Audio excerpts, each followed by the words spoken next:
ଶିମିଳିପାଳରେ ବାଘ ଗଣନା ଆରମ୍ଭ। ଆଜିଠାରୁ ସର୍ବଭାରତୀୟ ସ୍ତରରେ ବାଘ ଗଣନା ପ୍ରକ୍ରିୟା ଆରମ୍ଭ ହୋଇଛି। ଏହି କ୍ରମରେ ଶିମିଳିପାଳରେ ମଧ୍ୟ ବାଘ ଗଣନା ଆରମ୍ଭ ହୋଇଛି। ବନ ବିଭାଗ ପକ୍ଷରୁ ଏଥିପାଇଁ ଡିଡି, ଡିଏଫଓ, ଏସିଏଫ୍ ଏବଂ ଡବ୍ଲ୍ୟୁଆଇଆଇ ଟିମ୍ ସହ 8ଟି ଟିମ୍ରେ 50 ଜଣ କର୍ମଚାରୀ ନିୟୋଜିତ ହୋଇଛନ୍ତି। ଜଙ୍ଗଲରେ ବାଘର ପଦଚିହ୍ନ, ରାମ୍ପୁଡ଼ା ଚିହ୍ନ ଓ ମଳମୂତ୍ର ନମୁନାରୁ ବାଘ ଗଣତି କରାଯିବ। ଏଥିସହ ଶିମିଳିପାଳରେ ଲାଗିଥିବା 300ରୁ ଅଧିକ ଟ୍ରାପ୍ କ୍ୟାମେରା ଓ ଏଆଇ କ୍ୟାମେରାର ସହଯୋଗ ବି ନିଆଯିବ।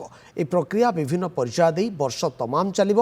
ଏହାପରେ ଏନ୍ଟିସିଏକୁ ରିପୋର୍ଟ ଦିଆଯିବ ଏବଂ 2026ରେ ଗଣନା ରିପୋର୍ଟ ପ୍ରକାଶ ପାଇବ ବୋଲି ଶିମିଳିପାଳ ଟାଇଗର ରିଜର୍ଭ କ୍ଷେତ୍ର ନିର୍ଦ୍ଦେଶକ ପ୍ରକାଶ ଚାନ୍ଦ ଗୋଗିନେନି ସୂଚନା ଦେଇଛନ୍ତି। ପ୍ରତି 4 ବର୍ଷରେ ଜାତୀୟ ବାଘ ଗଣନା ରିପୋର୍ଟ ପ୍ରକାଶ ପାଇଥାଏ। ଗତଥର ଏନ୍ଟିସିଏ ରିପୋର୍ଟ ଅନୁଯାୟୀ ଶିମିଳିପାଳରେ 20ଟି ମହାବଳ ବାଘ ରହିଥିଲେ। 12ଟି ବୟସ୍କ ବାଘ ଥିବାବେଳେ 8ଟି ବାଘ ଛୁଆ ରହିଛନ୍ତି।